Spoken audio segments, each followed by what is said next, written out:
Hey guys, my day is done. Luckily, it was a really easy daycare day, and it's a short week too. So today, y'all, please excuse my appearance. It's the end of a day. um, so I was able to watch the Amber Heard and Johnny Depp thing, and I did a little video about the morning opening statements. And Miss Elaine she's a talker. I thought I was a talker. She's a talker. Then the first witness they put up was Johnny's sister. And I thought she did a fine job. I do have to say, though, and I can see what she was trying to do. You know, that Amber's attorney just would not get off the subject of the drugs and alcohol use. But, you know, this is not something that Johnny has ever tried to deny. I've seen talk show interviews where he talks about the drugs and the alcohol. He's not ever tried to deny that. I mean, very few people in that industry, you know, haven't done drugs and alcohol. You know, it's a fast-paced lifestyle. And I guess maybe it starts out as something to help keep you moving with that fast-paced lifestyle. I'm not sure, but his sister, she did well, but I have to say, I wanted to jump on here and do this video real quick because I have to say I feel like she kind of was in a merry-go-round of a never-ending question about it, and I could see where she would try to protect him, but you know, I don't think there's no point in denying something or trying to be evasive about something that Johnny has never denied himself. He's not trying to deny it. And, you know, at the end there, I saw him give her a little wink. You know, she did the best that she could. I mean, they had her on the stand for like 2 hours. That cannot be easy. And one of the things that really caught my attention was in those, they kept grilling her about the text messages, where she texts Johnny saying, stop the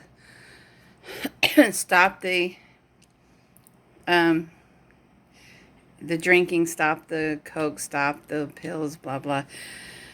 But in that, she was responding to Amber. It sounded like she was responding to something Amber Heard was saying. If Amber Heard was messaging with her, and to me, it's kind of Amber setting him up for this, you know, for the divorce or for whatever, you know, to make him look bad, which is a narcissist smear campaign. Again, I want to point that out, that the smear campaign starts long before they ever discard you.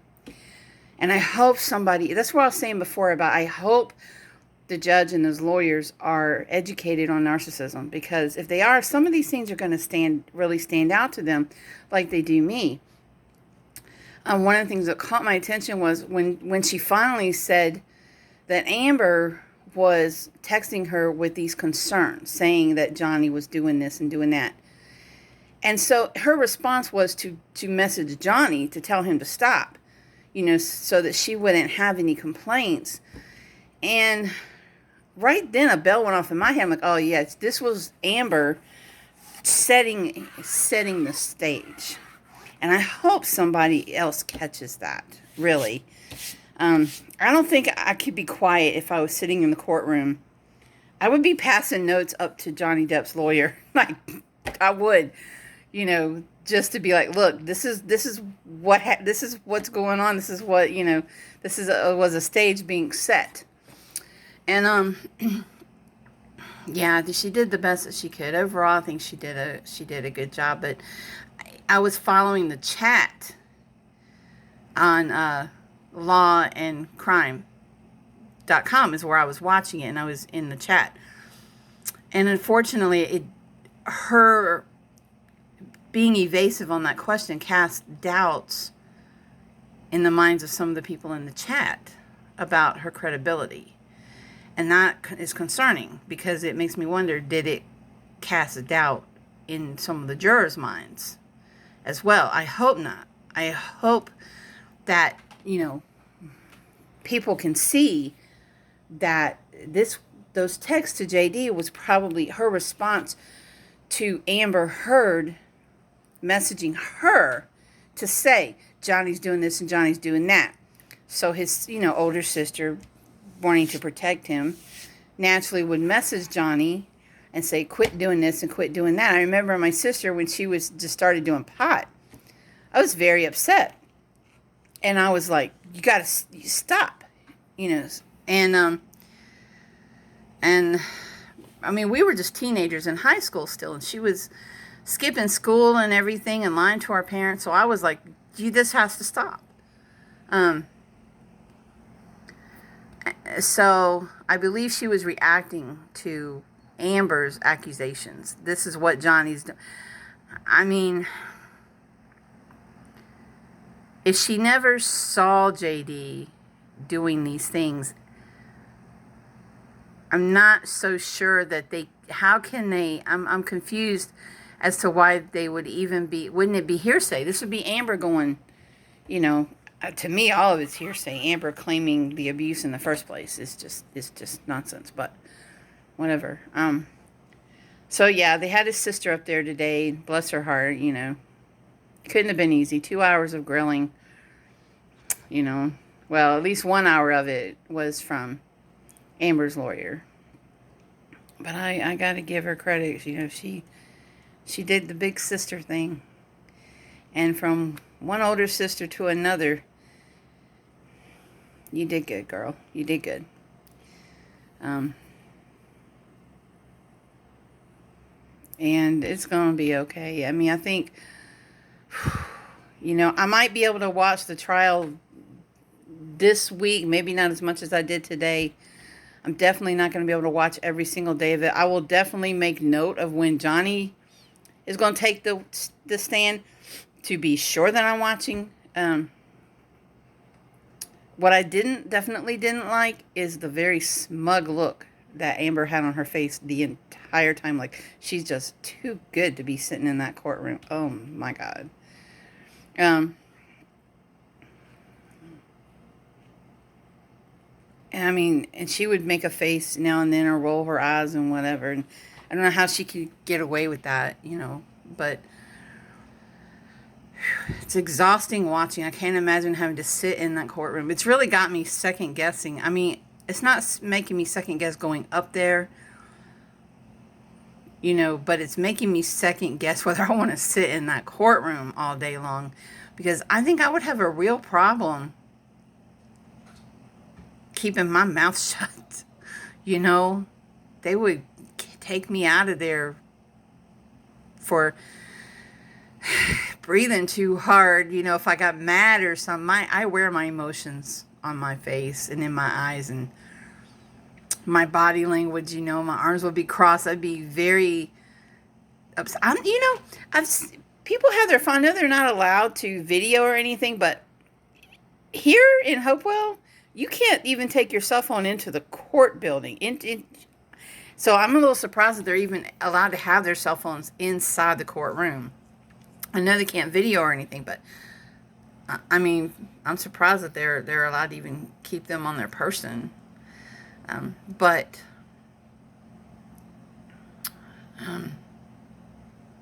it's kind of cool though. I mean, courtrooms have gotten really modern. They've got laptops everywhere. And now they don't, I guess they don't sequester a jury, do they? I mean, because they're just like, okay, y'all go, just don't do any research, don't watch it, don't look at YouTube and what have you. Yeah, okay, like they're really not going to. I don't know though, maybe after a long day like that, that's the last thing you want to look at. They've got a long month ahead of them. I don't envy any of them. And I don't envy JD having to go through all this and sit through this, I still have faith in the jury. I have faith in the people of Virginia. They're going to find in his favor. Because they're like me. And, you know, one of the first things I noticed, I mean, I'm a Virginian. One of the first things I noticed is Amber's very smug look on her face the entire time she's sitting there. She doesn't have a look of someone who's been through abuse. She has a look of someone who's like, how dare you question me, is the look she's got on her face. And I'm sure my fellow Virginians on the jury are thinking the same dang thing. We were raised different. We weren't raised in Hollywood. We weren't raised, you know, in a privileged lifestyle at all. You know, most of us were not.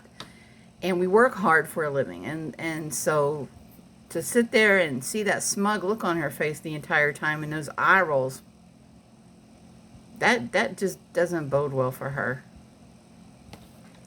I mean, the attitude.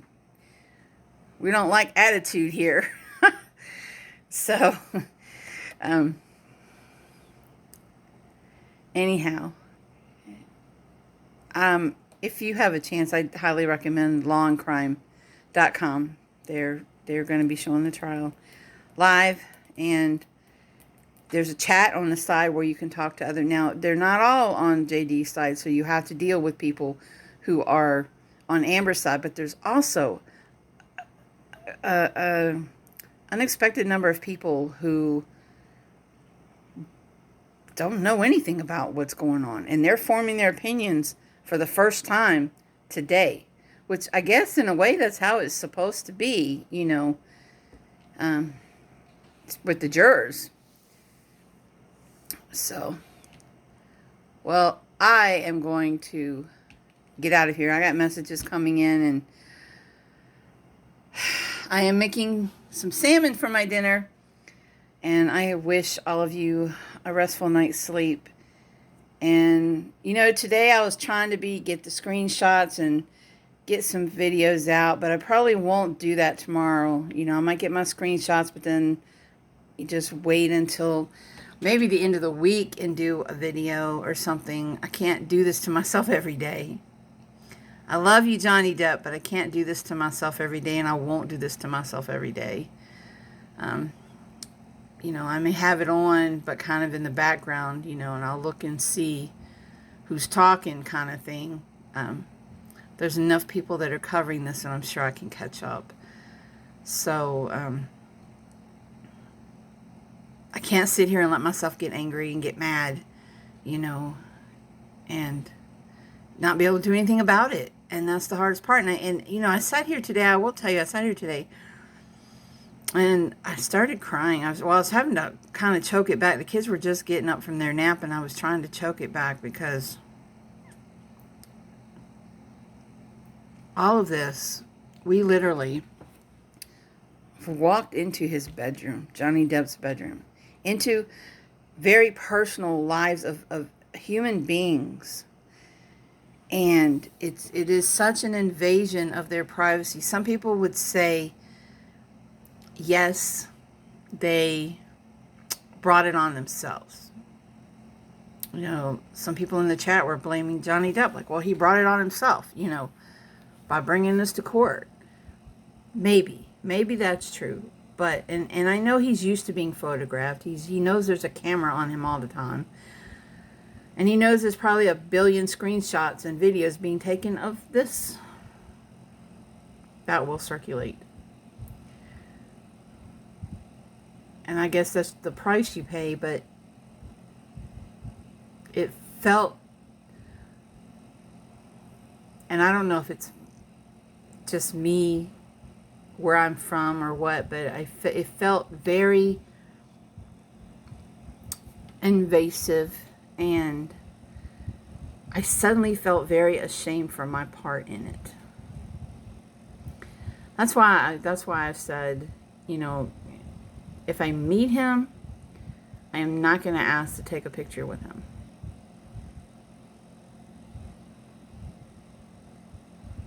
I want to just give him that, you know. I'm taking screenshots and stuff of the court and sharing, but that stuff's being shared around anyways. But if I meet him in person, I can promise you, Johnny, I'm not going to ask you to take a picture with me. And I know it won't mean anything because of all the pictures and videos that are always taken of you. But it's just, for me, one less person in the world that's trying to take that from you. And like I said, I know it doesn't mean anything, but I don't want to be. And I don't say anything. It's nothing against people that do want pictures of him, because I get it. I get it. But there's something in me that will not allow. Look, my hands start shaking thinking about it. Look at the phone shaking.